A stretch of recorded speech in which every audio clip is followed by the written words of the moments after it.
Good morning, good morning. It is Monday, the 10th of November, 2025. My name is Graham Hughes. You're watching Morning Brew on Politics Social. Big shout out to the chat as always. We've got Lost Missionary in there. We've got Martin Harrow. We've got Diz. We've got Miss Paula Thomas. We've got Lost Missionary.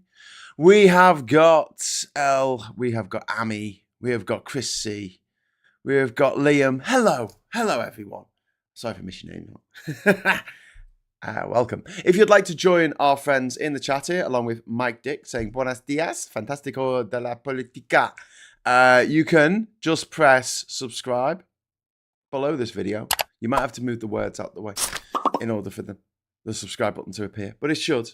And wait for 1 minute, and you will be able to join the super chats. The super chat, the chat that's super. So, a couple of toffs been slung from the BBC.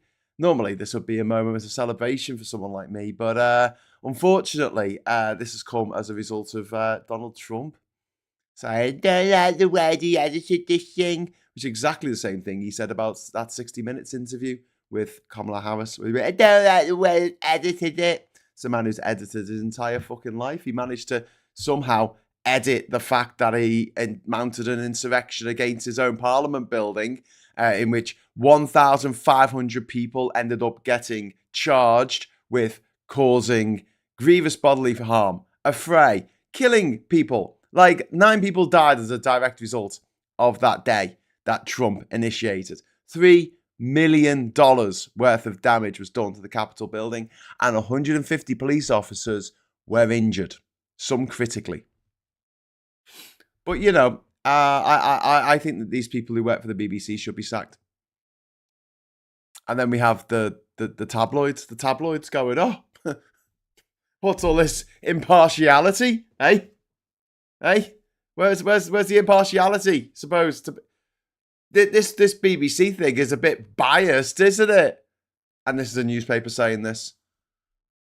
Yeah, let's get into it. So the BBC just lost both its Director General, Tim Davie, and the head of news, Davie Turness, on the same day. The press and staff and insiders all described this as unprecedented, a seismic moment that cuts the heart of the BBC's credibility and stability.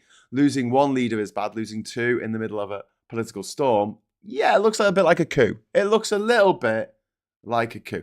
This comes during a week of week-long drip feed of hostile headlines in newspapers such as The Telegraph, based on allegations from a single former advisor claiming systemic and serious bias at the BBC.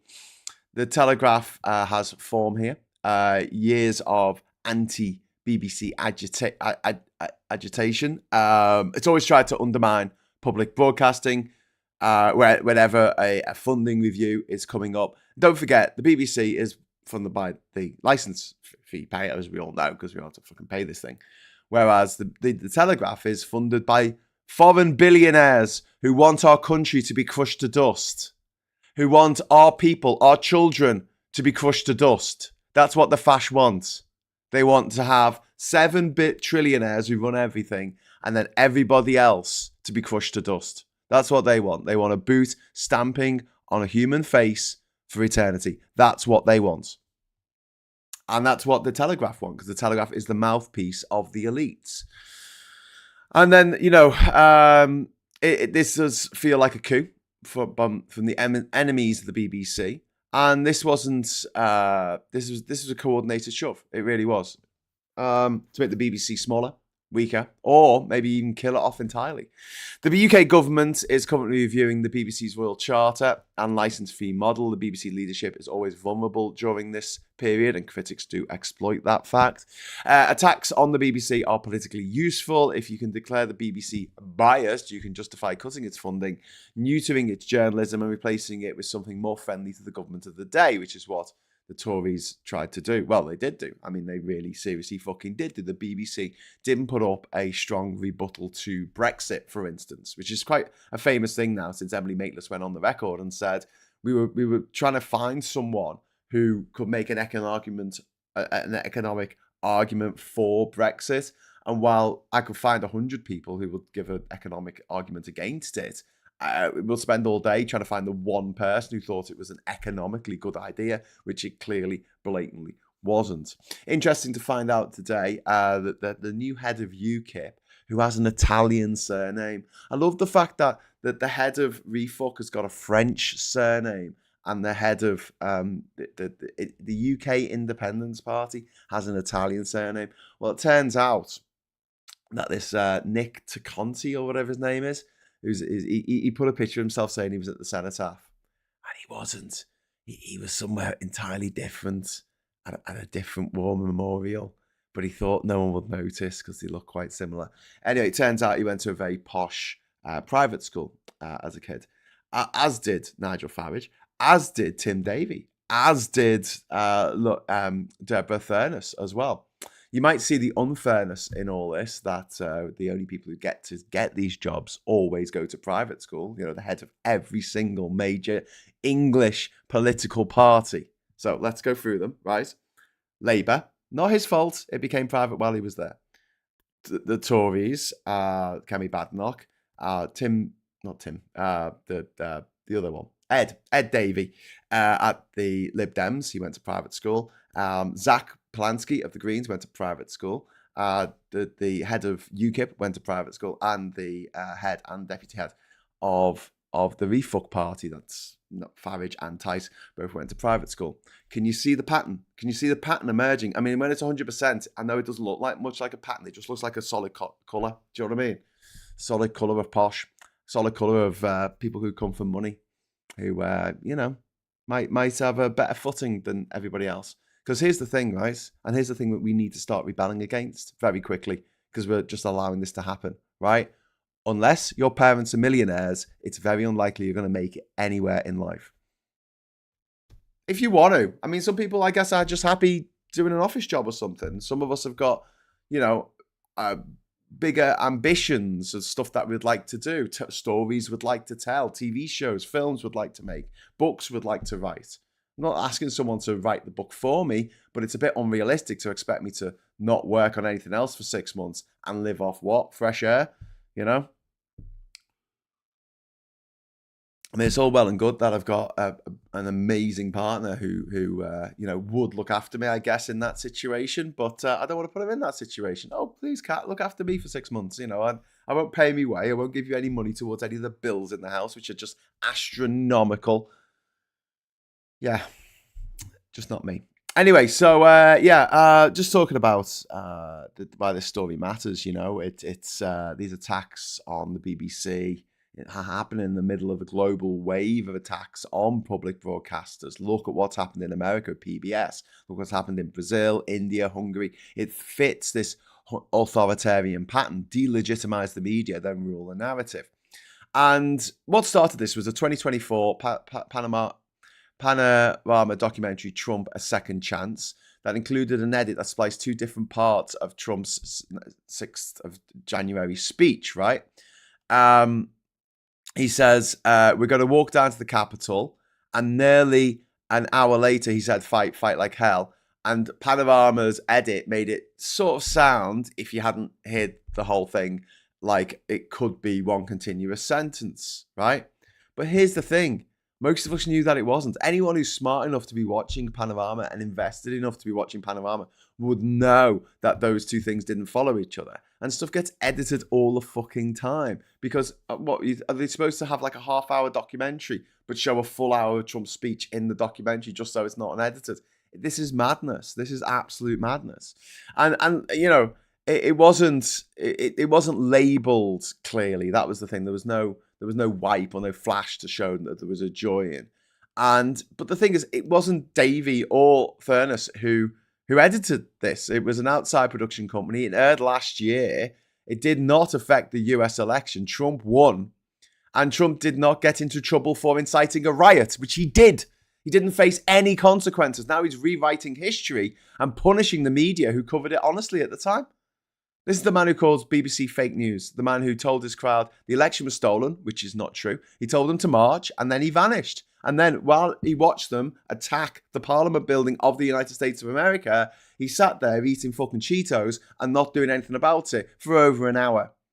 I want to see what happens. I want to see what happens. Now, he's laundering his legacy, and the BBC is enabling this by collapsing under the pressure from Trump. Now, if I had played this, right, and that you wanted to get rid of Davie or Davie wanted to leave anyway, I'll say, well, just hang on until the new year, right? And then in the new year, we'll say, oh, I decided that I don't want to do this job anymore. You don't resign on the same day as your head of news. Absolutely fucking ridiculous, but it shows just how much power the Americans have over us. Aren't you embarrassed? Aren't you embarrassed of these fucking mealy-mouthed people who think that they are patriots? You know, they go, I'm a patriot. Look at me at Remembrance Day at the wrong cenotaph, holding my Union flag upside down. I'm such a patriot. Lest we forget, I'm such a patriot. Look at the size of my poppy. I've got a poppy the size of a giant dinner plate on my chest. I just love. It's funny, we have these days, like almost in a row, we have Goth Christmas, Halloween, we have Pyro Christmas, 5th of November, and then we have War Christmas. Hey, War Christmas. Buy some merch. I had a fucking Spitfire in the middle of Durham yesterday, a Spitfire, because, okay, we need to see a Spitfire. I don't know. God, people are obsessed. People are so obsessed. It's kind of like freaky. It's like someone's just got an obsession with dolls, like freaky dolls, and that's fine, you know. That's what your obsession is, and that's what your hyper focus is on, freaky dolls. But you know, do you have to make a day of it? Do you have to tell everyone that they've got to wear a little doll badge, or if they don't, they're not a patriot or something? I don't fucking know. I don't know. Anyway, so it is just. It is embarrassing to me to see these so-called patriots kowtowing to the Americans and going, yes, Trump, yes, America, we'll do what you want. You know, that's what Nigel Farage is. He's a spiv for America. He's a little spiv running around saying, what do the Americans want? Should we do what the Americans want? He's aping American talking points. He's brought in the Department of Local Government officially, dodgy, mirrored on what Elon Musk was doing in the States when he cost the American taxpayer billions and saved them nothing, and stored up a lot of problems for the future. And this weekend, Trump and his team actually blocked states from giving food to Americans. I'll say that again. The President of the United States blocked the states from giving food to Americans. Because that's what Jesus would do. Anyway, so this allegation, this whole thing started with a letter from a former advisor of the BBC Editorial Guidelines and Standards Committee who left months ago, a guy called Michael Prescott. He claimed systematic bias in coverage of Trump, systematic bias in coverage of Gaza, systematic coverage, systemic bias, in coverage of trans issues, which is news to a lot of us who've seen the BBC being so neutral over what's been going on in Gaza and so timid about calling out the IDF for the crimes that they've clearly committed. It's driven us up the wall. The fact that they've been so both sides-ism with Trump drives me up the wall. And the fact, trans issues, coverage, bias on the BBC. Wasn't it Maxine Croxall who was rolling her eyes at having to read something out about people being pregnant? To be trans-inclusive, to include trans men, who the feminists believe are still... Sorry, not the feminists, the TERFs. The transphobes. The transphobes still believe to be men, right? No, women. They still believe them to be women. Okay, right. So trans men are still women, right? Okay, so you're not going to stand up for them, are you? Okay, you're not going to make language inclusive for them to make them feel better. No, okay. Very feminist of you. Anyway, these are the exact pressure points of the right-wing press. This is not a coincidence. The letter was leaked to the Telegraph, Kelsa Priest, not an independent regulator, not to Ofcom, not to Parliament, to the fucking Telegraph. Straight to the BBC's political enemies by someone who is clearly, former advisor to the BBC Editorial Guidelines and Standards Committee. Let's see if we can dig up some dirt on this Michael Prescott creep, who's got nothing better to do than to go around. Contemporary American best-selling writer of crime fiction, former journalist who went on to be caught. Oh, he's a former journalist, is he? Okay. So who was he a journalist for? BBC Response Chair, Free Servers, UK Parliament, influence. Former journalist. His involved as chief political correspondent and then political editor of the Sunday Times, Murdoch Rag. 8 years as corporate affairs director for British Telecom. Well, there you go. Must be nice. So should we find out where he went on his jollies? Sorry, I meant where he went to school. Michael Prescott School. Wesleyan University. No, that's American. Shit. UK. Don't want the American one. Head teacher. No, that's somebody else.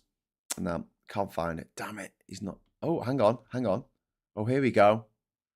Michael Prescott, Hanover Communications. That sounds like it might be him. Yeah, Sunday Times.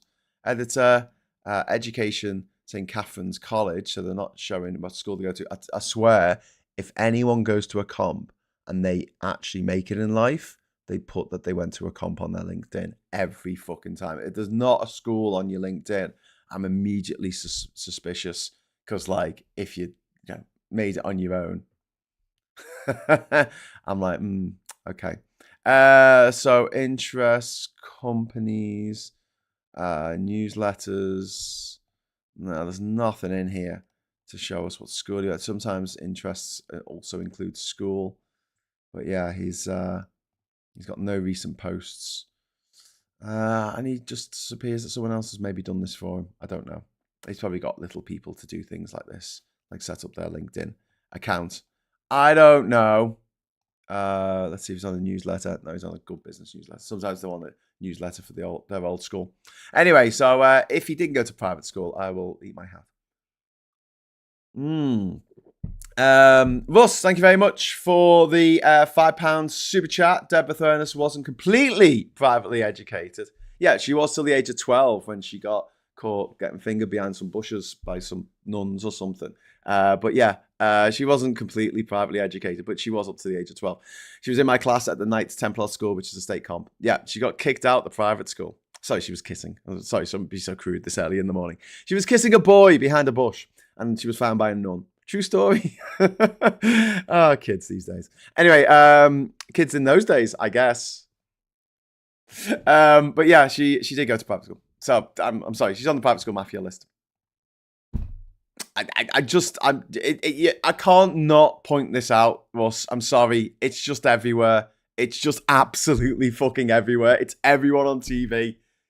I think I was watching The Traitors last week, and it was I was trying to work out which of the people in the show didn't go to private school. Very, very few of them. Put it that way.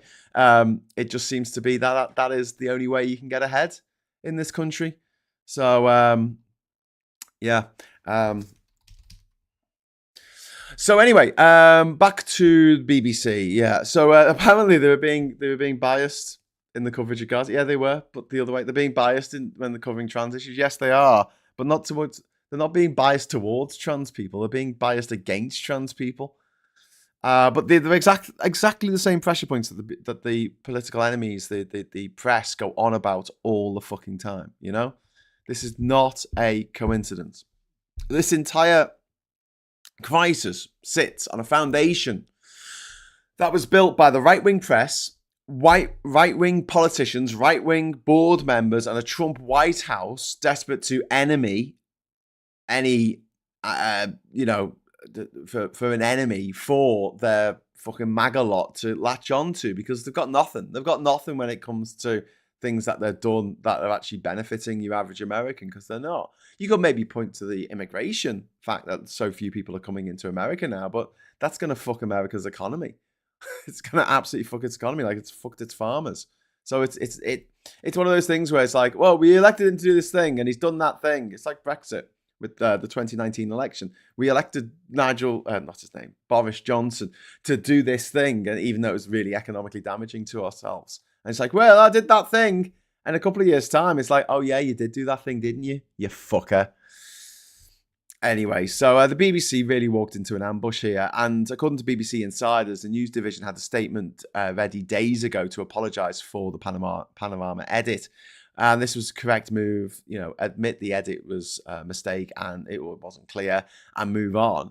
But Deborah Furness repeatedly pushed for an apology quickly, clearly, professionally, and she was blocked by the BBC board. The BBC board that is overwhelmingly privately educated and Tory. Do you see the connection? I feel like I'm going mad here because, it's funny. We were talking about conspiracy theories on Friday, and I'm like, I don't believe these conspiracy theories because there's no evidence for it. And then when I pull out an actual conspiracy theory of my own and say, I have a list of 1,300 names, household names who all went to private school. Here's my evidence.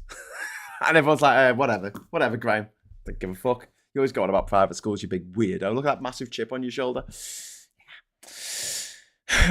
Anyway, so instead of writing, just apologising, the board insisted on writing a long bureaucratic letter to the Culture, Media and Sport Committee. The delay let the Telegraph drip out damaging rumours for days. The staff were furious because the board's dithering made it look like the BBC was hiding something. Allegations were bigger than they were. The BBC was admitting guilt by silence. Turness walked because she felt the board made the situation worse and then pinned the blame on her. She said the buck stops with me, but it was obviously a deliberate act of protest. Meanwhile, Tim Davie, he just looks fucking exhausted, out of energy, aware that the board's political faction wasn't backing the newsroom anymore.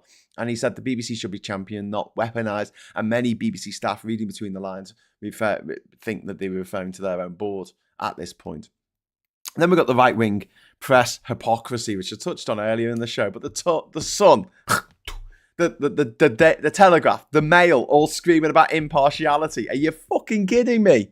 The same papers that openly campaign for the Conservatives run coordinated political attacks, publish front page propaganda pieces from the Soviet fucking Russia. Do you remember the traitors? Was it the enemies of the people headline with the High Court judges, enemies of the people? They don't want impartiality. They want the BBC weakened or dead. They want dominance. They want to set their national narrative unopposed. And GB News figures, some of the least impartial humans on this planet, are lecturing the BBC about editorial standards. This is the same GB News that has been admonished at least 13 times by Ofcom. Not with any kind of actual tangible fucking punishment for the motherfuckers, but they have been told off. They've been given a slap on the wrist. They've been sent a stern letter. That fucking told them, didn't it? The British tabloids, whining about impartiality is about fucking Dracula fucking whinging about all the fucking vampires in Santa Carla. It's like, what? Are you kidding me? Are you... Anyway, so Trump's team, including Caroline Levitt, claimed the BBC is 100% fake news and celebrated the resignations in a tweet, or several tweets that they all sent out, laughing about the fact that they got the BBC to do something, to dance to their tune, to be the puppets of corporate America. The puppets of corporate America. Is that who you want to be? Is that what you want your country? Do you want it to be Airstrip 1 for the Yanks? For the Yanks? Trump posted on Truth Social blaming foreign interference and dishonest people. The irony, the BBC had no impact on the US elections. Trump won. Well, he cheated, I think, but, he still won. The Panorama documentary was for UK audiences, a small one at that. Trump is rewriting the January 6th and punishing anyone who covered it honestly. Trump didn't get punishment for the Capitol riot. He wasn't convicted. He wasn't barred from office. He skated through.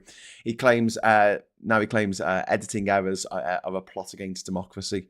And this is authoritarian narrative writing, MAGA style. And the BBC, the Britain's most powerful public institution, just fucking caves. And here's the real problem. It's leadership from the same old fucking class. Tim Davie, privately educated at the Whitgift School, marketing background, Conservative Party candidate in the 1990s. Deborah Furness, privately educated at St. Francis College up to the age of 12. She was a highly networked person. The two people who come from the same upper middle class strata.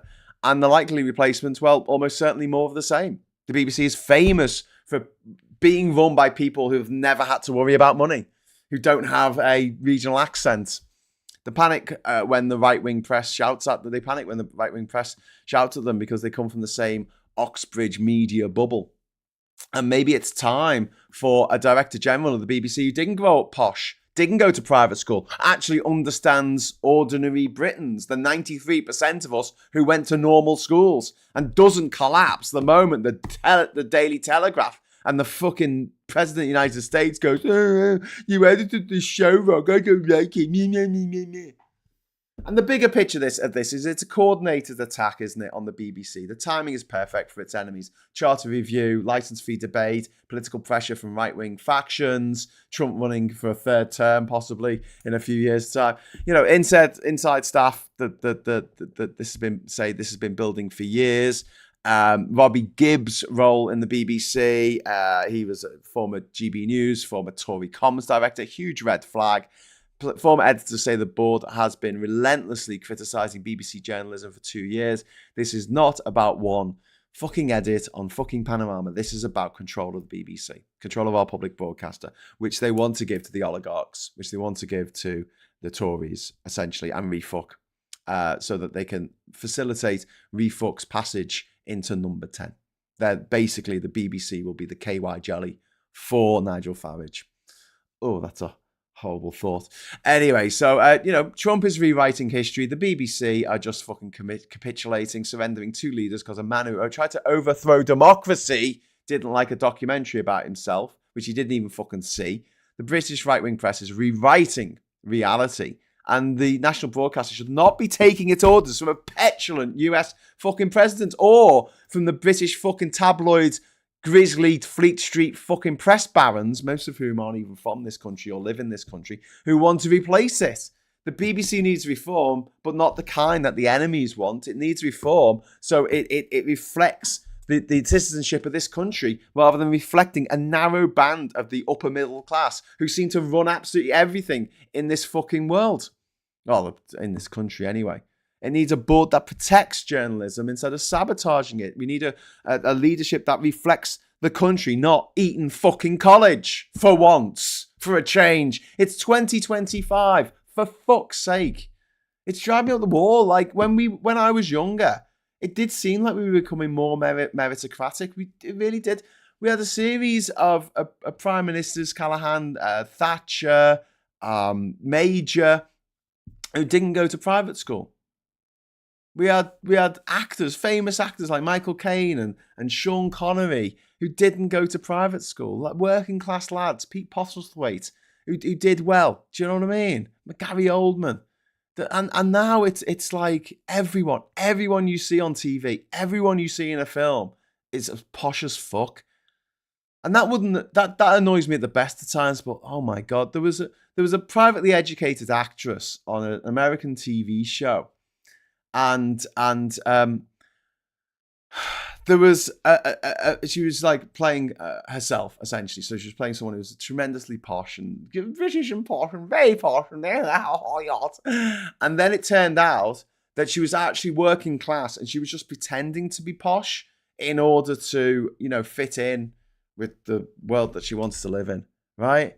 But here's the kicker: the actress playing the working class actress who's pretending to be working class, who was actually posh. Was pretending to be posh, but she was actually working class.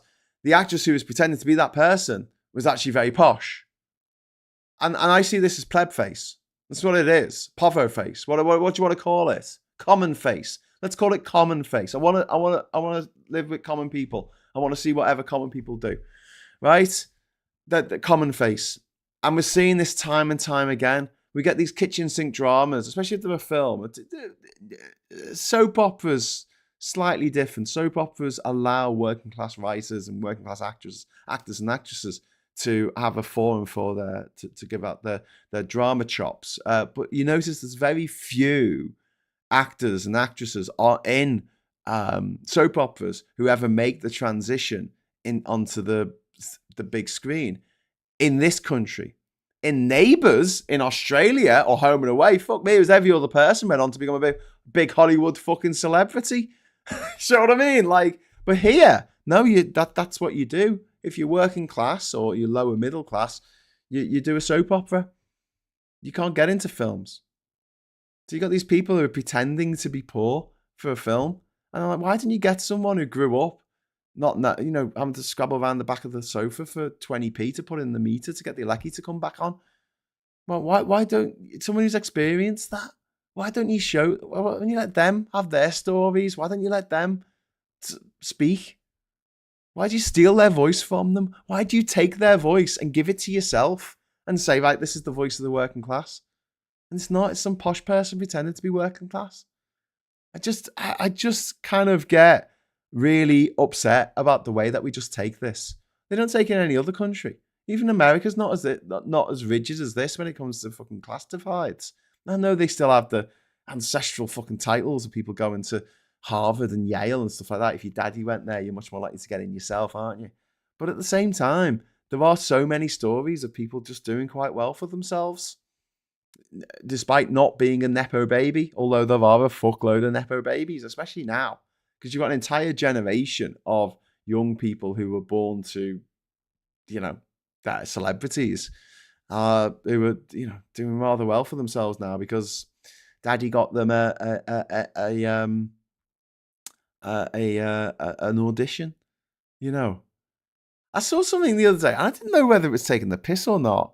It was someone saying like, "Oh well, I am the daughter of a very famous actor, and but I had to go to the audition. I had to audition, and Daddy set up the audition for me with his very, very, very good friend, the director and the casting director who he used to go to school with. I feel like I really got it on my own merits. I honestly couldn't tell whether it was satire or not, because it's the kind of thing they say. Oh, stop picking on the Nepo babies. They are talented. I'm like, there's so much talent out there that you're never going to know because you don't look. Because the people who absolutely hog all the auditions and hog all the places. I mean, how many spaces are there for being a top CEO in this country? A few hundred? Dominated by the privately educated. How many slots are there for being a director? Being a movie director of a movie with a budget of over $1 million? Okay, budget with a movie. A movie with a budget of over 50 million. Maybe 5 slots, and they're all privately educated. Okay, fine. Let's continue on. I wonder how many people in our friends in the North were privately educated.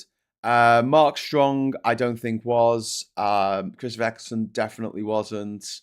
Daniel Craig wasn't, and Gina McKee, she wasn't either. So no, I don't think any of the main cast of our friends in the North. I'm just going to check that is Gina McKee. Gina McKee. Boom! Did you see that?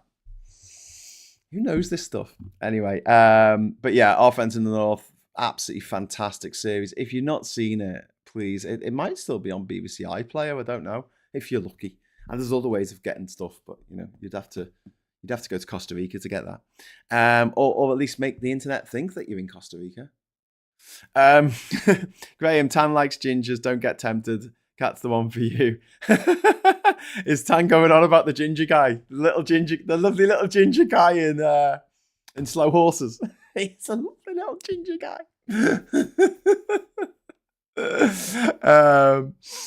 A wide-ranging review into paracetamol use by pregnant women has found no link between the common painkiller and chances of children being diagnosed with autism or ADHD, says Simon. But yeah. Do you know why I've got ADHD? Because my fucking dad has ADHD, quite clearly, and my brother's got ADHD, and my nephew's got ADHD. One's in the family. It's like going, oh my God, I wonder if my mum took some paracetamol when she was pregnant with me, and that's why I'm ginger. No, genetic, mate. It's genetic. But there you go. Breaking: the BBC is not institutionally biased, says CEO Deborah Furness. Deborah, she's not a CEO anymore, is she? Yeah, Lost is my mistress. What, the TV show? Love a bit of Lost. Ginger guy, slow horses. We have some success stories, but truth is with films, Hollywood kind of has a monopoly. For me, nepotism and the Oxford-Cambridge cabal suffocate talent as mediocre but posh as the gold standard. Paul, I couldn't agree more, mate. Honestly, that is exactly how I feel. I feel like there's only so many slots and they're filled. They're all of it. It's like the analogy, which was originally made about being black in America during the Black Lives Matter protests. But I think it works for other things as well. With this, it is like, oh, so you want to be an author? Okay, you want to be a director? Okay, you want to be a writer? Okay, you want to be a journalist? Okay, you want to be a politician? All right, well, I'll tell you what. Come join us for the game, right? And it's a game of Monopoly, and they hand you the dice. And when you look at the board, you realize that every single slot, every single box, every single property on the board is taken, and there's a fucking hotel on each one. And they're like, go on, roll the dice. And you're like, oh, you got 2. All right, you're free. You landed on Whitechapel. Okay, well, that's £100 to me. You go around the board, just giving money to the other players the whole way around. You get back to go, and you're like, oh, don't worry about it. You got another 200 quid. And you're like, well, it's going to last me another round, is it? I feel a bit sorry for Gen Ethics. She gets blamed for everything. Genetics. What? Colin Baker says, our Friends in the North was a superb series nearly 30 years ago. I think it was 30 years. It was 95, wasn't it? I remember it coming out when I was in school. God, it was good. Was it 96? It said a lot, Our Friends in the North, about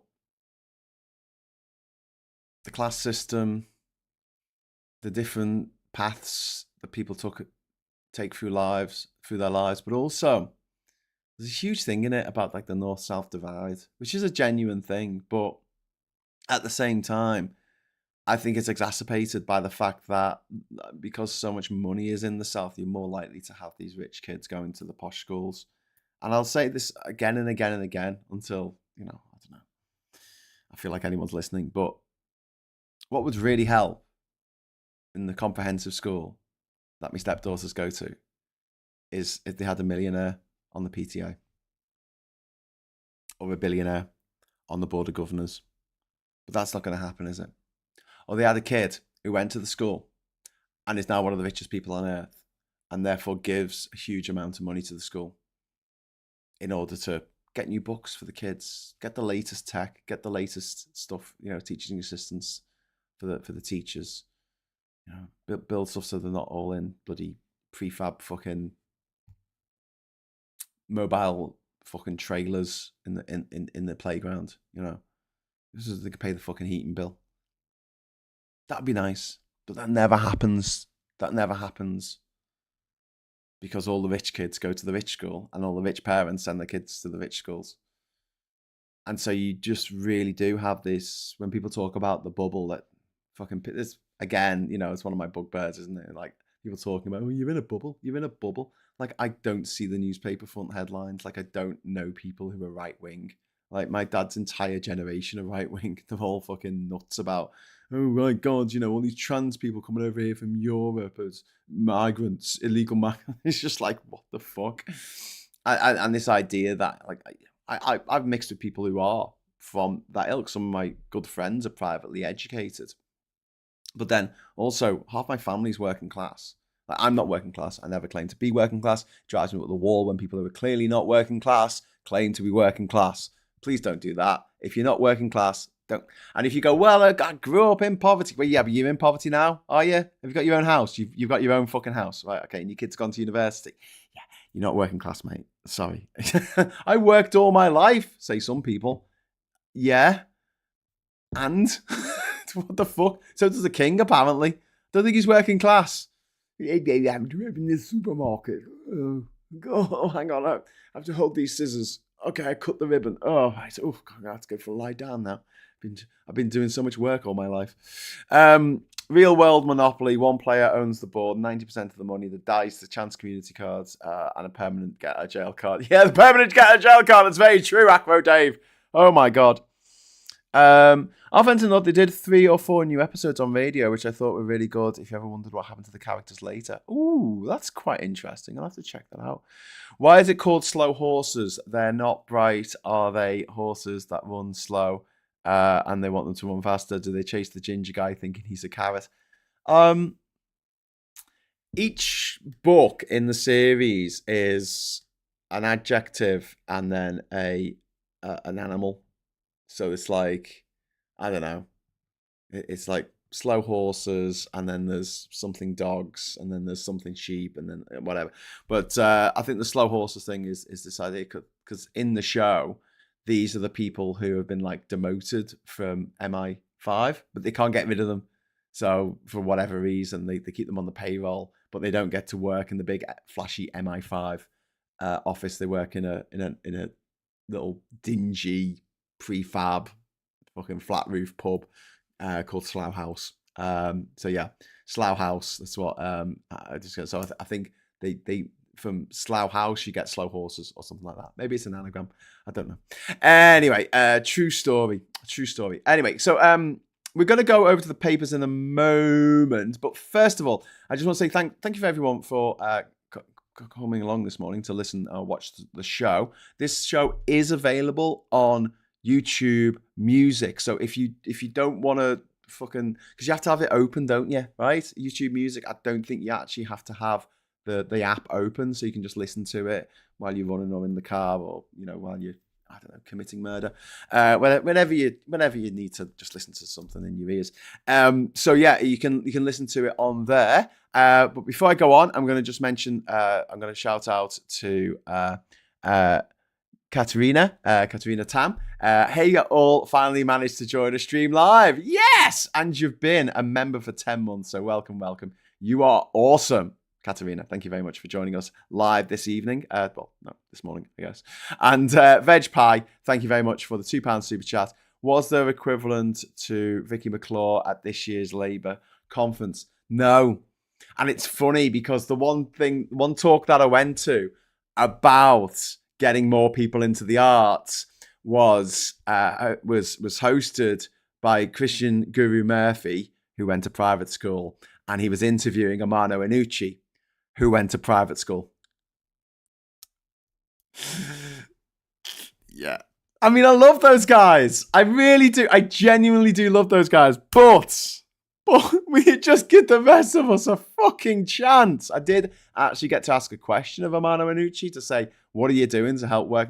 Only 8% of people working in film and TV come from a working class background.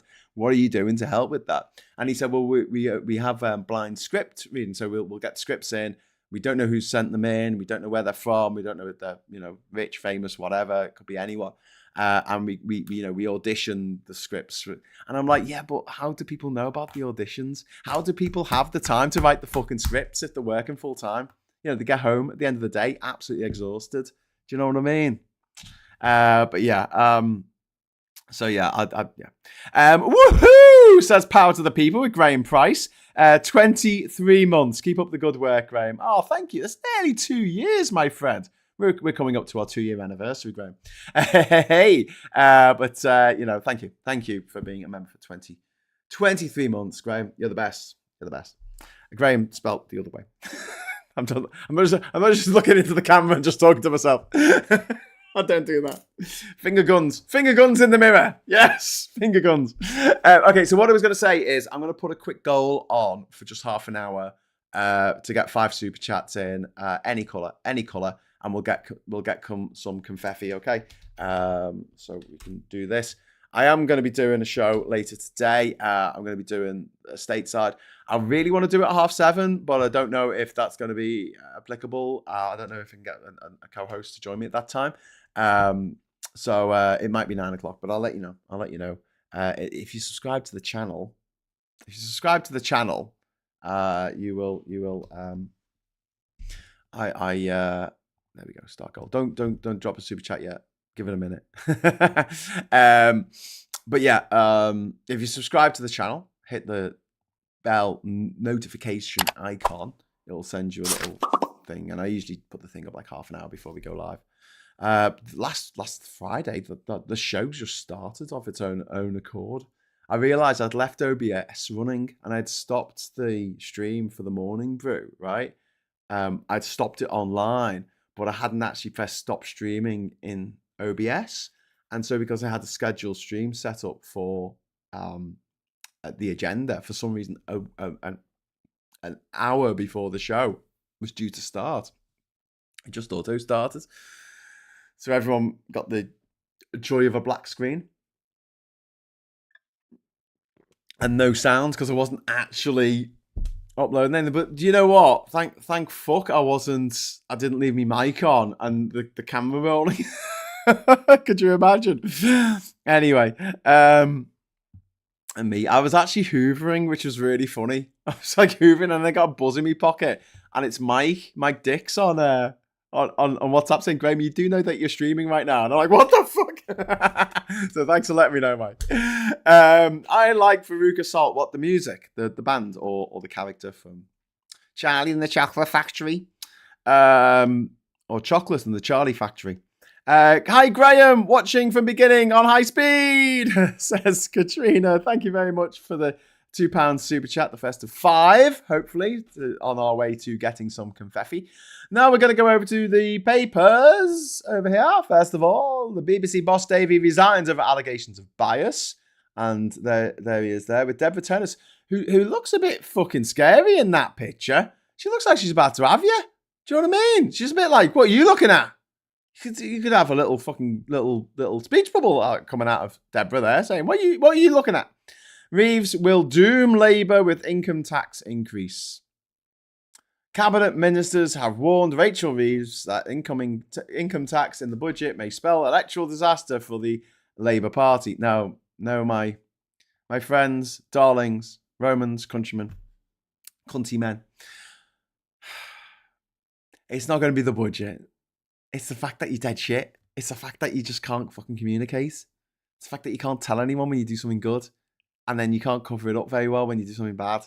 You can't handle it. You got no crisis management. You're just fucking shit at it. You don't use social media. You rely on the press to give you an easy ride. They're not going to. Fucking grow up. Grow a pair. Jesus. Anyway, Kate wipes tear as King leads nation in moving silent tribute.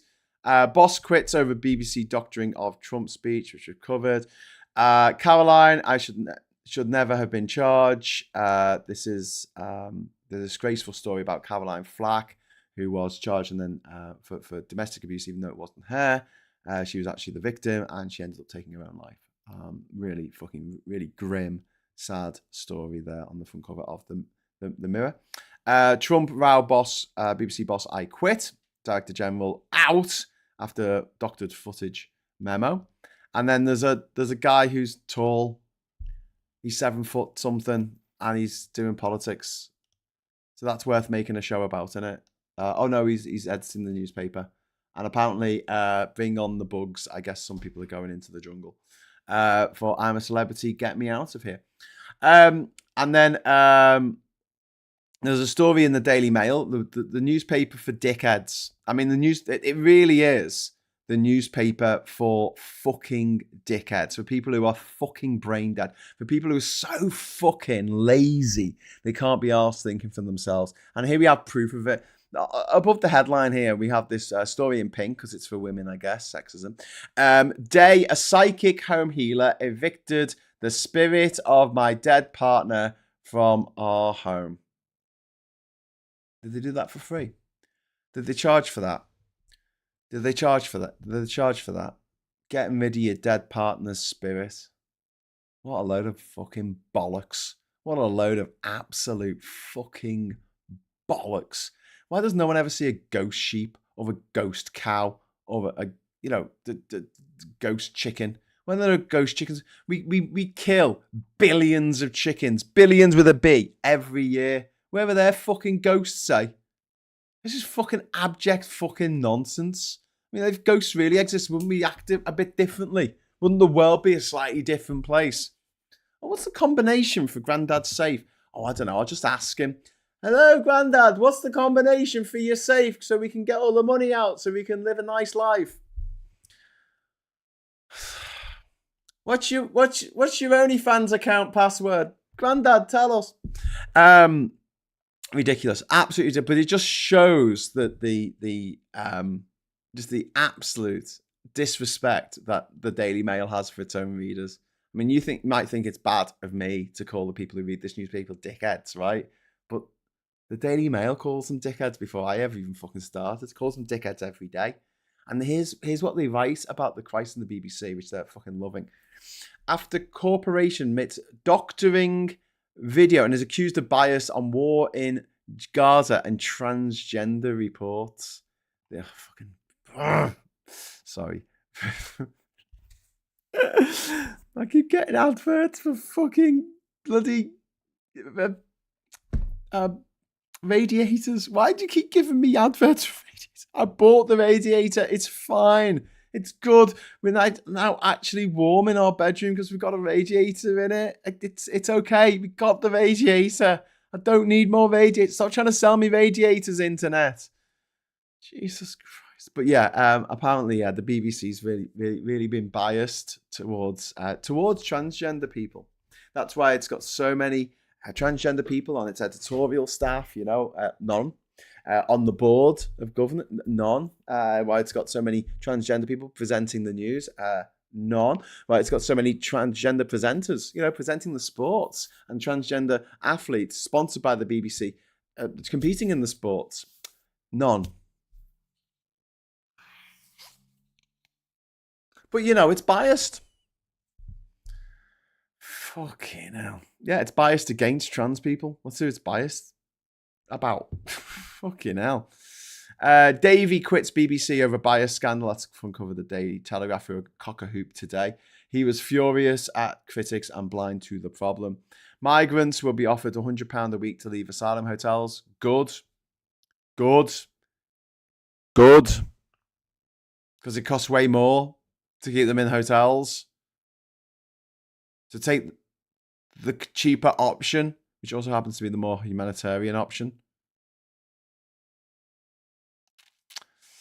Other stories include Reeves plans tax raids on investments. Speculation about the budget. Again, we don't know. Brain tumor results take 5 months. Takes ages to get your results if you've got brain tumor. That's not great. UK, but have a dig at the NHS. The Telegraph's never going to not do that. UK troops protecting Belgium from drones, which is Belgium has officially asked for help, assistance with drone attacks. And Trump to pay families $2,000 tariff dividend. So this is quite an interesting story. It's right in the very bottom of the page here. If I take you back to the page, it's right in the corner here. You won't be able to read it. Trump has pledged to pay $2,000 tariff dividend to American households in a radical stimulus package that could cause a stock market boom.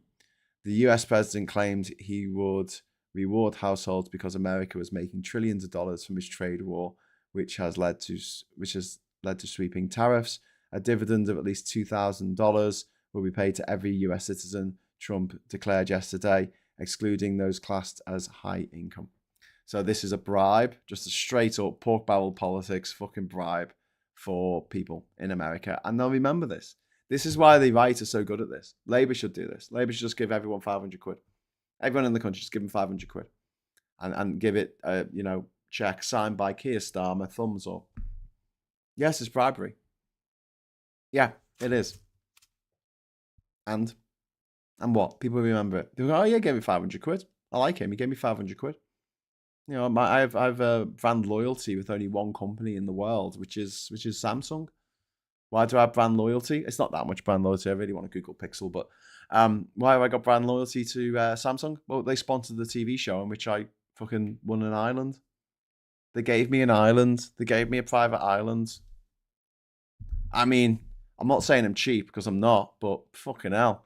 Someone wants to give me something like that. Yeah, okay, I'll buy your fucking phones. I mean, I'll buy the cheap versions that you make for the Panamanian market. Newspaper headline quoted in the week that was 1960. Mrs. Grimes see the Virgin Mary through her kitchen window. Jeez. No, she didn't.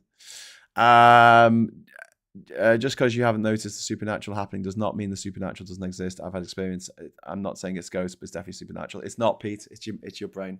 I'm sorry, mate. It's just made up in your head. What you see and what you hear isn't what's happening. It's your brain's interpretation of what's happening. If you want to see what's really happening, put cameras everywhere. In fact, I tell you what, give everyone a mobile phone, right? So everyone has a camera. So everyone on this planet. So there's over 1 billion cameras, video cameras, high definition 4K video cameras in everyone's pocket, and see if they can get a picture of an alien or a ghost. They won't, because that doesn't go for a human brain, which is desperately trying to interpret petabytes of data every second of every day that you are awake, trying to suss out what that sound means, trying to suss out what it's seeing at all times. And you can trick someone's brain. You can trick it so easily, it's painful. Watch some more Darren Brown. Go get on BBC. What's it called? Channel 4 OD or whatever they call it these days. Get on the streaming site. Look up Darren Brown, start watching some of that stuff, and realize just how easy it is to manipulate people's brains, because our brains make mistakes all the time. And I think it's quite arrogant to claim that they don't. I think it's quite arrogant to claim that you've got the only working brain in the world and everyone else's glitches sometimes. I mean, I've got a laptop that's fucking, running Windows 95 and it crashes all the fucking time. It's really simple. It's a really simple machine compared with the human brain, which is the most complex thing we know of in the universe. And the idea that, my brain's fine, everyone else has issues, is a nonsense. And people make money from this. People make a fuckload of money. People make money from grieving widows, grieving widowers, children who have lost their parents, parents who have lost their children. They make money from them, pretending to talk to the ghost of the dead kid. I think that's fucking sick. Honestly, I think it's the sickest thing on the fucking planet. And I'm sorry, that's my take on it. I hear things that I know aren't there. I see things and misinterpret stuff. I misremember stuff. I've had conversations where I've had friends saying, oh, it went down this way. And I'm like, well, I think it went down that way. But I just shrug. I'm not one of these people who go, no, the way I saw it, that is exactly the way it went down. Because I know that if 3 people witness a road traffic incident, they'll give 3 slightly different accounts of what happened. And you can manipulate people by saying, we watched this bit of footage. And you go, what, did you notice the red car? Oh, yeah, there was definitely a red car. There wasn't a red car. But you can plant things in people's minds. You can plant memories in people, like Inception. I don't mean actually going inside people's dreams, because that's a bit daffy. It's a bit DuckTales. But, the idea of putting ideas into people's brains so they misremember the past. And I've done this where I've misremembered stuff from my travels around the world. And then I've watched the video of that day of what actually happened and gone, oh. So yeah, I've read my blog. I've gone on theodysseyexpedition.com and read my blog and gone, oh, bloody fuck. That wasn't what I thought happened. Oh, okay. All right. Because our brain's trying to interpret stuff all the time. It's got a lot of stuff to cram into its noggin, and it's incredibly complex. So no, I don't believe in ghosts. I do not believe in aliens. I do not believe in the supernatural at all. If it was, it would have been catalogued by now. We have instruments that can measure detect Higgs bosons. That's insane. That is absolutely insane. It takes a fucking massive machine that spans the border between 2 countries, Switzerland and France, in order to find these fucking things. We have telescopes that can see to the dawn of fucking the universe.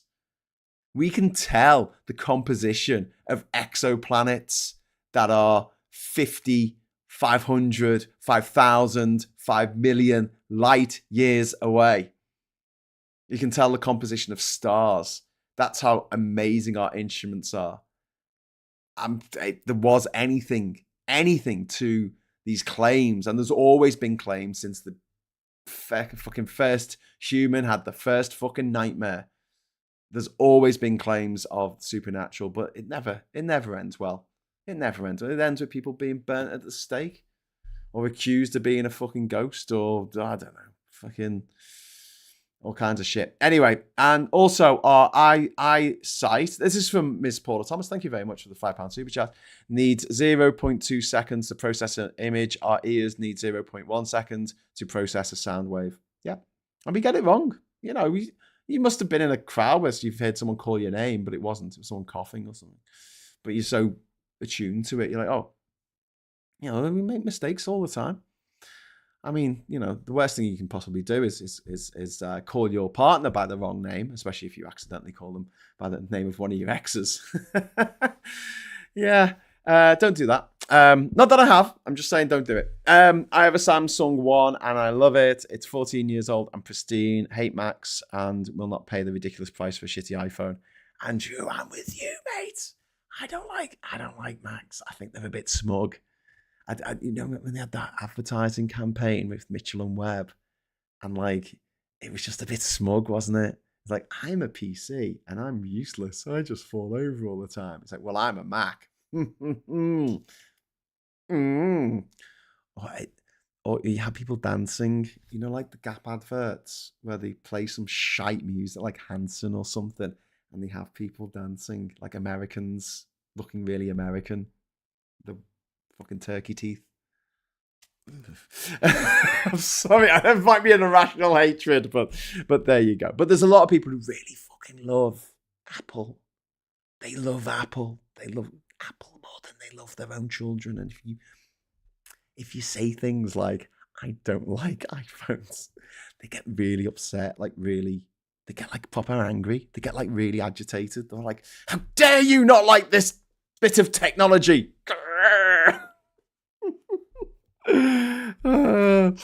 Anyway. Yeah, planets, not plants. Although there's life on all the plants too, I'm sure. There are. Fancy atoms having seafaring officers like boatswains. Boatswains? How do you pronounce that word? Boatswains. Botswans. Hello, I'm Mr. Botswan. Graham, just so I'm a celebrity out of here. Probably a coincidence. I know, this is my old kit. I've been dressing like this for years, mate. Don't worry about it. I've been dressing like this since before I'm a Celebrity was a thing. That distance stuff blows my mind. It's incomprehensible. I sort of understand the basics as Lost Mystery. It's kind of cool. Should we go back to the papers? We haven't finished the papers, have we? Come on, Graham. Get on with the show. BBC bosses quit over botched Trump film as enemies gather. That's the front page of the I newspaper there. And White House gloats that US president was forced out Director General. Yeah, the gloating. I think it's the gloating that fucking pisses me off the most. The gloating. Can't stand the gloating. And there's Jamie Lee O'Donnell there saying people told me I should change my accent. I'd like to dig into that actually. So why would they wanted to change her accent? We should find out, I fear.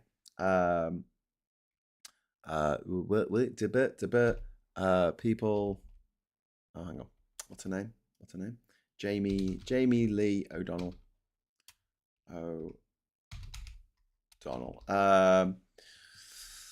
She's an actress.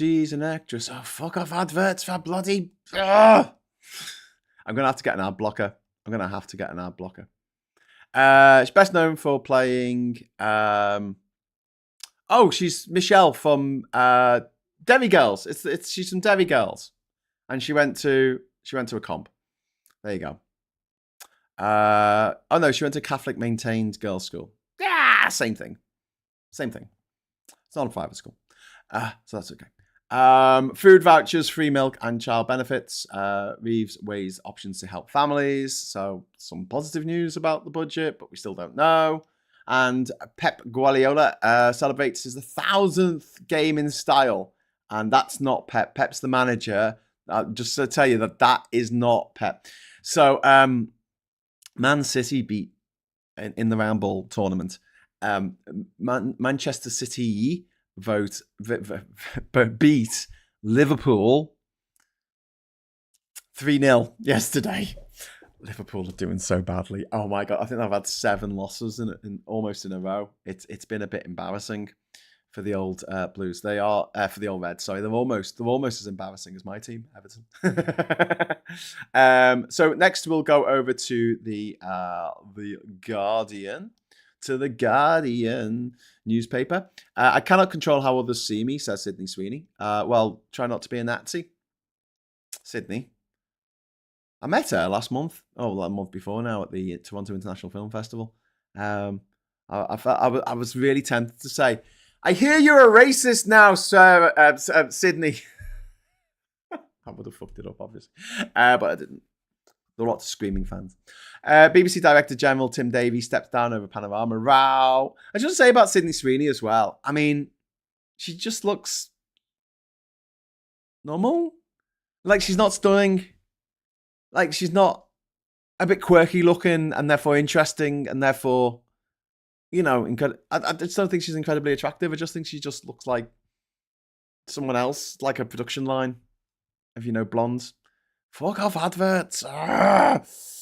Anyway, there's a story here about Zanelki saying, I'm not afraid of Virginia Woolf or Donald Trump. And also the great news that Sesame Street is back. I think it's actually on Netflix now or something because PBS has just been defunded by the US administration because they were independent and they didn't like that. And then we've got a story in The Independent here. I'll bring this up. A child like Jake goes missing every 2.5 minutes. Help us, help her, and 70,000 other young people in Britain each year by supporting our campaign with charity Missing People for a new safe call service that will provide a lifeline. Yeah, absolutely. Couldn't agree more. Really fucking sad that kids go missing. You know, and this is a lot of kids growing up in abusive households or just in households where the parents can't cope for whatever reason. And being a parent's fucking tough. You know, it is a really, really tough gig that people just don't have to have any training or, you know, you don't have to learn to be a parent before you're a parent. You just kind of dropped on you.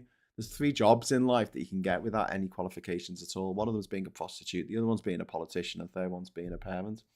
As we're seeing with all of these councillors, all these in our county council here in what's it called in Durham. Oh, we got a super chat in from Katrina. Sorry, I missed that. Sorry, Katrina. Thank you very much for the £5 super chat. Caught up to you in real time. Here's a contribution towards the goal. Oh, thank you. The goal ends in 7 minutes, and we need 2 more super chats. Any flavour super chat will do, and we will get confetti. So if you want confetti, go on. How others see her and emoji boobs, says Nick Chat. From Sydney Sweeney to Big Bird, see what you did there. Hey! YouTube chat doesn't let you say effing Grex. What? Say Mr. Tisk, I'm fascinated by the checkpoints. King's tears cause institution on last legs. Not my king, says Mr. Tisk. I don't think it's on his last legs, to be honest with you, unfortunately. But Monarch leads Britain, as we remember, fallen. Tears of the crown. Because it should say clown, but it doesn't. It says crown instead. And then finally, we're going to take you over to the Financial Times, which leads to BBC boss quitting. Sorry, it's taking me to an advert, so I'm just trying to sort that out on the other page. Why aren't you normal? Sorry about this. Why aren't you normal?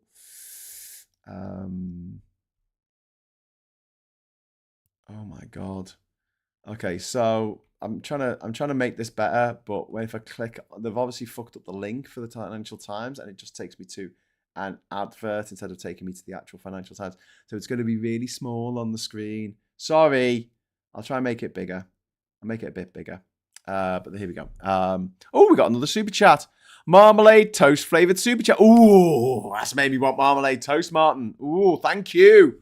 Ooh, I think after this show, I'm going to have some marmalade toast. So can I tell you about my marmalade toast? So we make our own bread because we're that middle class. We've got a bread maker, a little Panasonic bread maker. It's fucking amazing. It's got 9 lives. Like I've had to repair it so many times, but it still works, right? And make our own bread. And there's a setting on there to make a crusty bread. So it's like you make like a loaf. It's like a normal loaf, but it's almost like a baguette. Do you know what I mean? Like that crustiness of the. Anyway, so I've got a loaf of that in the kitchen, right? And after the show, what I'm gonna do, I'm gonna put some butter on it. I'm gonna toast it. Put some butter on it. Put some marmalade on it. And don't hate me. I'm gonna put it in the microwave. I'm gonna put it in the microwave for just a few seconds, right? And make the marmalade dead hot.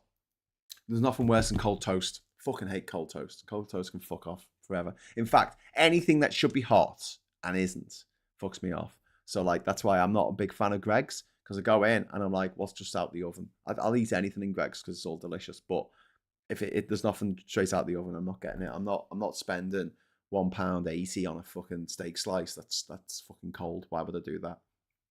And like little sausage rolls that you get at like funerals and that, where it's fucking cold. I kick off. You know, I make a big scene. I'm like, you know, I'm really sad that, you know, they died and everything. But what the fuck is this? Like seriously, this is a cold sausage roll. I'm not having this. Anyway, so yeah, top tip. Put it in the microwave just for a few seconds. Honestly, don't put it in too long because you don't want to make the toast go soggy. But like homemade toast with hot marmalade. Oh my god, it's just so good, so good. I'm making myself hungry now. But there you go. Graham, Everton won their weekend match. Yes, we did on Saturday. We won. Which who was against Fulham or someone? Was it against Fulham? Can't remember. It was that long ago. It's been a long week. He says, at 10:15 in the morning on Monday. It's been a long week. But yeah, Everton did win. Everton are now within 3 points of Liverpool, which says a lot more about Liverpool's bad run than Everton's good run. But yeah, within 3 points now. LOL, I remember on Sesame Street anniversary special they did an Iran-Contra spoof, the case of the missing cookies, with Cookie being Oliver North and Kermit being the lawyer. Date to me. David Henning, there is a substantial studying into the cost of Brexit and adds to the evidence that cost, as estimated by the OBR, 4% is accurate or perhaps an understatement. Yeah. 100 billion. 100 billion a year. And of that 100 billion, 40 billion would have been taken in tax. 40 billion black hole caused by us leaving the EU. And we paid 39 billion to leave. Then again, we paid 37 billion for a fucking COVID app that didn't work. But, you know, we paid it to some posh birds who went to a posh school. So, you know, that's all good, isn't it? Financial Times, sorry about the vacant space. Oh, we got the final super chat in. Yay, Katrina Tam. Woohoo. 5 out of 5. Confetti for all. Thank you very much, Katrina Tam. Thank you. You are the best. Warming the plate helps keep your toast warm. Yes, that's true as well. Do you know what else is great, right? I don't know if any of you have fallen for the whole air fryer thing, you know, and got yourself an air fryer. But if you have, cheese on toast. Oh my God, it makes the best cheese on toast. It is so good to make cheese on toast in your air fryer. I'm sorry, I know I shouldn't be giving you cooking tips for fucking doing it on the show. This isn't Cook with Graham. But yeah, bit of Worcester sauce on, or Marmite. I'm gonna get half the audience now are gonna go, "What the fuck? You put Marmite on your cheese toasties? What the fuck is wrong with you, Graham?" And the other half is like, The other half's just like nodding, just going. Anyway, should we get back to the fucking news? Worcestershire sauce is also good. Yay, confetti! Says Diz. Woohoo! Have a pasty. Cook with Graham stream starting when I'd love to do that. We have like a little kitchen. It's only a little house. If I had one of those big kitchens that posh people have, then you know you need one of those ones with the islands in the middle. Like if we had an island in the middle of our kitchen, you wouldn't be able to get anywhere. You wouldn't be able to get around it. But yeah, you need an island to do a good cooking, to do a good cook. But yeah, if you want to watch me make scouse, I could, how to make proper scouse. If you want to watch me make scouse, you can. Let's have a look. How to make scouse. How to cook scouse. Oh, for God's sake. Do you know what? This is what happens when you put a load of stuff on your site that isn't actually. This is what happens when you put loads of stuff on your on your YouTube channel that wasn't the stuff that you used to put on. Right. Anyway, so if you want to learn how to make scouse, there you go. There's a proper video, and we recorded it in a mate's house who had a central fucking, what's it called? The island. You need the island in order to do it. But yeah, if you watch that video, it's on there.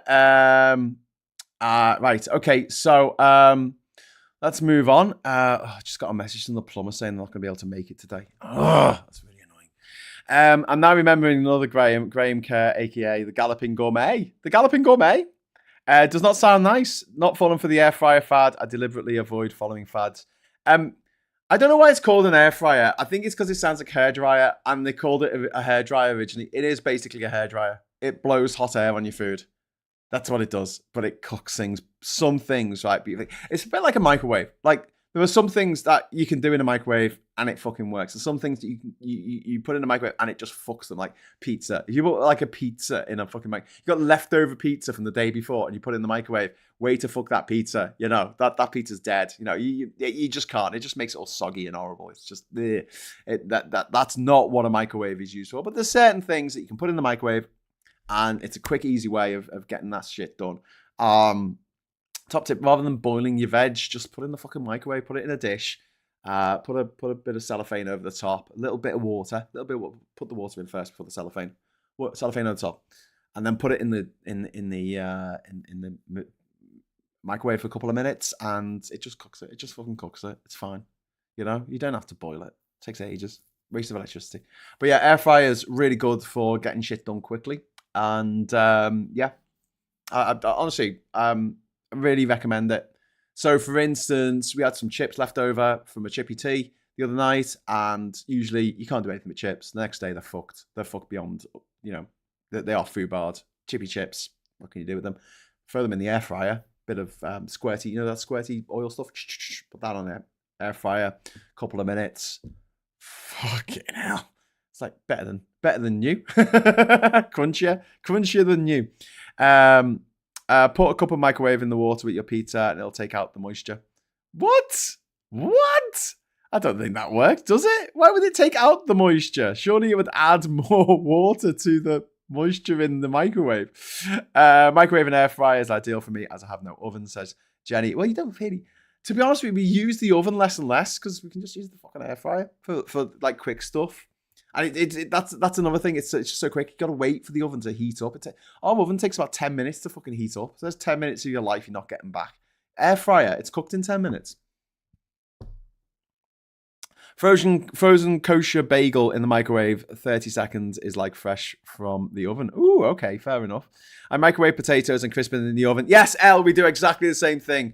Not watery and they're full of flavour. Yeah, potatoes, sweet potatoes as well. It's a top tip.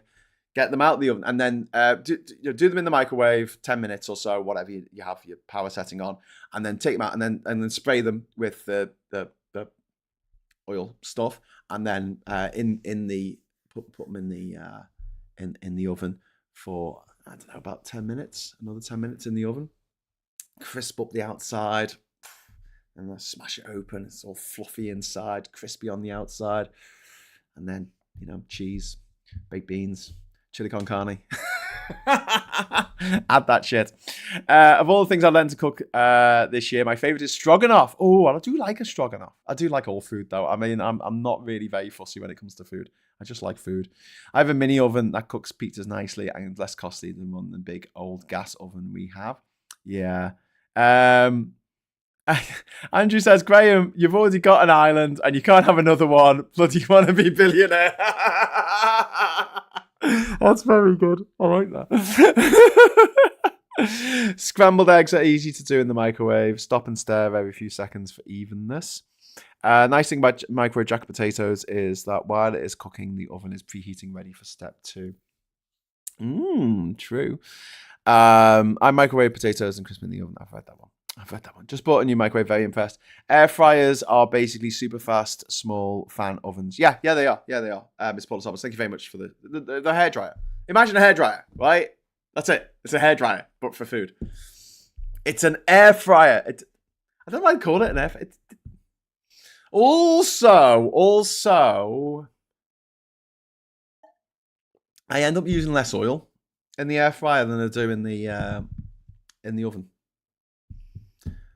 Still not won over on the potatoes. I'm still making me roast potatoes in the oven as God intended. But parboil them 15 minutes, get them just right, and drain the water out, but keep it for the gravy, and then give it a good shake. Right, put the lid on, give it a good shake. Give it a bit of more surface area, and then loads of oil, preheated in the oven. Always preheat the oil out.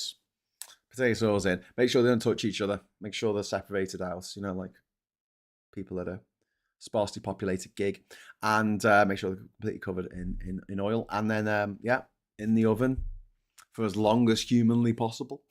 Oh God! And then you get them fluffy on the inside, crunchy on the outside. Oh yeah! If I ever have to make you a roast dinner, you will appreciate my. I've got to credit as always to my mum for this, because she taught me how to, do a roast dinner, do it properly, make gravy from scratch, all that kind of stuff. And I do make a very good roast dinner. I must say this about myself. I'm not particularly talented in the kitchen. I can make stuff. I can follow a recipe. I generally get it right. I don't fuck it up too often. But yeah, when it comes to just being able to, okay, what do you want? I'm going to make you a roast dinner.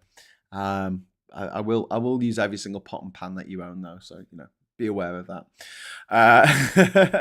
As long as it's not a Scouse Fanny Craddock, Galloping Gourmet. Is Graham morphing into a Scouse Jamie Oliver? No fucking way. My air fryer saves me time and electricity. Stopped using my convection oven a lot thanks to that. Yeah. Kirinola, same here. We use the oven less, and we save energy. We save money on cooking stuff. Now, best roasties are where you boil the potatoes in super salty water and then leave them in the fridge overnight to dry out. Ooh, okay, that's a bit S tier. I'm not going that high. I'm not. There's a name for it, Graham's Sunday roast. We already have a Sunday roast. I think Alex would have words, wouldn't he? Goose fat on tat. Ooh, okay. This is. So if you put together Joanna's suggestion of leaving, parboiling them the day before, putting them in the fridge overnight to dry out, and then using goose fat the next day, Andrew suggested that. Yeah, I will give you that. Come on, that's going a bit far. I just want to eat. Then next day, super hot oil, and they go for super glass, like cutting with the fluff middle. Yeah, definitely. Well, I always find that a lot of food seems to have more flavor and just taste better and have better texture the next day if you cook it the next day, especially with Scouse. Scouse, I've got to say, next day always tastes better. The reason microwaves use a turntable is because of the resonance of frequency waves from hot spots combined and cold spots cancellation. So food needs to move through them. Yes, Captain Coconut. If you take out the turntable and you put a cup of water in your, please don't do this at home, in your microwave, there is a chance that you could have a layer of cold water and a layer of boiling water under the cold water as a result of the microwave's waves, because they are waves, modulated to the frequency of water. Makes the water molecules rub together, friction, heat, and basically if it's in a dip of the wave, it doesn't heat up, and if it's at the peak of the wave, it does, or something like that. And so this is why the things have to move in the microwave, because if they don't, you could grab the water, the cold water touches the boiling water, and the cup will explode in your hand. And when microwaves were first around in the 1980s, this happened quite a lot, where people scalding themselves from grabbing a cup from the microwave and the cup basically exploding. Okay, so we've got the Financial Times next, which I still haven't gone through. BBC boss Davie quits amid claims of bias covering and reporting failures. We've got COP30 stops. We've Climate effort hit by schism. Well, Trump's not there. No one from America's there. US consulates consultants tap debt markets and slash chiefs pay as shutdown costs bite. So I am going to have to leave it at that this morning. I'm just glad I finally got to the last paper. Thank you. You're the best. Hey, that just came up.